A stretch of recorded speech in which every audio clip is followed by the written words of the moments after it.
اتنی ساری بحث کو مباحثہ کرنے کی ضرورت نہیں ہے. ہمیں غیب کے اوپر ایمان لانا ہے، جیسا کہ اللہ تعالیٰ نے فرمایا ہے کہ آمن الرسول بما انزل الیہ من ربہ والمؤمنون کل آمن باللہ وملائکتہ. یہ آپ کو بتا دیں، ہم آپ کو ایمان کے اقسام اور ایمان کن کن چیزوں پہ لانا ہے.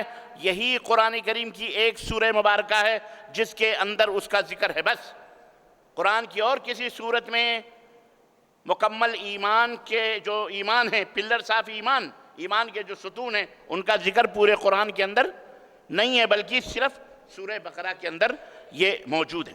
آئیے میں اس کے چند فائدے آپ حضرات کی خدمت میں رکھتا چلوں. اس کا سورہ بقرہ کا فائدہ کیا ہے؟ سورہ بقرہ کا نمبر 1 فائدہ یہ ہے کہ آپ اس کو پڑھیں گے جب ترجمے کے ساتھ تو اس میں مومنوں کے دل مضبوط ہوتے ہیں اور اللہ کے ساتھ ان کے ایمان اور یقین میں اضافہ ہوتا ہے. سورہ بقرہ جب پڑھیں گے تو اس سے آپ کے ایمان اور یقین میں اضافہ ہوگا، اور اسی طرح سے حق کی راہوں میں چلنے کا حوصلہ اور آسانی آپ کے لیے ملے گی. چنانچہ آپ کہیں گے وہ کیسے؟ اس سورہ بقرہ کے اندر جب آپ پڑھیں گے تو آپ کو حضرت عزیر علیہ السلام کا واقعہ ملے گا. اور جانتے ہیں عزیر علیہ السلام کون ہے؟ پڑھیے آپ قرآن کریم، میں ہر چیز نہیں یہاں تفصیل کے ساتھ بتاؤں گا. ان کا واقعہ پڑھیے، حضرت عزیر علیہ السلام کا. حضرت ابراہیم علیہ السلام کا واقعہ پڑھیے اور نمرود کا واقعہ پڑھیے کہ کس طرح سے تنہا حضرت ابراہیم نے نمرود بادشاہ کا مقابلہ کیا، اکیلا بندے موحد. یہ پدی کے شور میں آج کل جو ہمیں ڈنڈوت کرتے ہوئے ڈراتے پھرتے رہتے ہیں. ڈرو مت کسی سے. مومن کسی سے نہیں ڈرتا سوائے اللہ کے. اور جب آپ اللہ سے ڈرو گے، ایک بات یاد رکھو، آپ اللہ سے ڈریں، آپ اللہ سے ڈرنا شروع کریں، کائنات کی چیزیں آپ سے انشاءاللہ ڈرنا شروع کر دیں گی انشاءاللہ تعالی. یہ حوصلے رکھو، یاد میں رکھو. یہ دنیا اللہ کی ہے، سب مسلمان ہیں، آسمان بھی چانپ دیں گے اللہ تعالیٰ. ایسے عذاب میں مبتلا کرے گا. آپ کو پتہ ہے نبی کریم صلی اللہ علیہ وسلم مکہ چھوڑ کر جب ہجرت کر کے جانے لگے تو کون تھے جو ان کا پیچھا کر رہے تھے؟ سراقہ ابن جوشم، مکے کے بہت بڑے گھڑ سوار، بہترین سواری کرنے والا نوجوان، اپنی نوجوانی اور اپنی گھڑ سواری کے اوپر جنہیں ناز تھا، فخر تھا. جب پتہ چلا صبح کی محمد نکل چکے ہیں صلی اللہ علیہ وسلم اپنے ساتھی ابو بکر کے ساتھ، تو مکے کے قبیلے کے سرداروں نے بیٹھ کر کے خانہ کعبہ میں میٹنگ کی. جو ان کو زندہ پکڑ کے لائے گا انہیں 100 سرخ اونٹ دیے جائیں گے. 100 BMW گاڑی، کتنی ہیلی کاپٹر، 100 ہیلی کاپٹر دیے جائیں گے. واو! اما ایک ہیلی کاپٹر میں تو آدمی خودکشی کر لے گا جا کے. وہاں 100 ہیلی کاپٹر سمجھیے اس زمانے کے سرخ اونٹ دیے جائیں گے. جی جناب. چپ چاپ حضرت سراقہ ابن جوشم بیٹھے ہوئے تھے، کہنے کہ ہو اتنا بڑا انعام اور محمد کو زندہ پکڑ لانے کا، مجھ سے بڑا آخر کون ہو سکتا ہے. نوکر کو چاروں طرف 4 نوکروں کو بھیجا، کہا مجھے فوراً خبر چاہیے کہ ان چاروں طرف کون کون جا رہا ہے، بس تم مجھے کوئی بھی انفارمیشن دینا. چاروں طرف بھیجا نوکروں کو. ایک نوکر نے کہا مدینے کی راہ پر 2 سائے مجھے نظر آئے ہیں ٹمٹماتے ہوئے، چلے جا رہے ہیں، وہ کون ہیں یہ مجھے پتہ نہیں. کہا خلاص اب تو کسی سے یہ بات کرنا نہیں، چپ چاپ جا کے گھر میں بیٹھ جا، منہ لپیٹ کے سو جا، کسی سے ذکر نہیں کرنا. اور گھوڑا ڈال دیا انہی کے پیچھے، اور واقعی وہ سائے تھے پیغمبر اسلام حضرت محمد رسول اللہ اور ان کے یار غار حضرت سیدنا ابو بکر صدیق کے پیچھے گیا. میں جو بات بتانا چاہتا ہوں واقعہ نہیں، سیرت کا واقعہ ہے. ہم بھی ایموشنل ہو جاتے ہیں، آپ بھی جذباتی ہو جاتے ہیں. اور کون بندے مومن ہے جو اپنے نبی کی سیرت کا کوئی واقعہ سنے اور اس طرح کا واقعہ بے سر و سامانی کے عالم میں دشمن پیچھا کر رہا ہو، قتل کی سازشیں ہو رہی ہوں اور پیارے نبی اس طرح سے بھاگے ہوئے مدینے کی طرف جا رہے ہوں. بھلا کون نہیں چاہے گا کہ اس واقعے کو سنیں؟ انشاءاللہ پھر کبھی سنا دیں گے. لیکن یہاں جو بتانا مقصود ہے، سراقہ ابن جوشم کا واقعہ بتانا مقصود ہے کہ جب نبی کریم صلی اللہ علیہ وسلم کو دیکھا کہ واقعی سیدنا ابو بکر صدیق نے کہا اے اللہ کے نبی میں پیچھے ہو جاتا ہوں، آپ آگے آگے رہیں، ناگہانی کوئی دشمن آپ کے اوپر حملہ نہ کر دے. تو چنانچہ کہنے لگے نہیں تم آگے آگے چلو. بہرحال حضرت ابو بکر صدیق رضی اللہ تعالی عنہ پیچھے ہو گئے. حضرت سراقہ ابن جوشم نے چاہا کہ آپ کو گرفتار کریں، لیکن جیسے یہ نیت ہوئی ویسے ہی گھوڑا گھٹنوں کے بل زمین کے اندر دھنس گیا. گھٹنوں کے بل زمین کے اندر دھنس گیا. اللہ کے نبی آگے بڑھتے گئے. پھر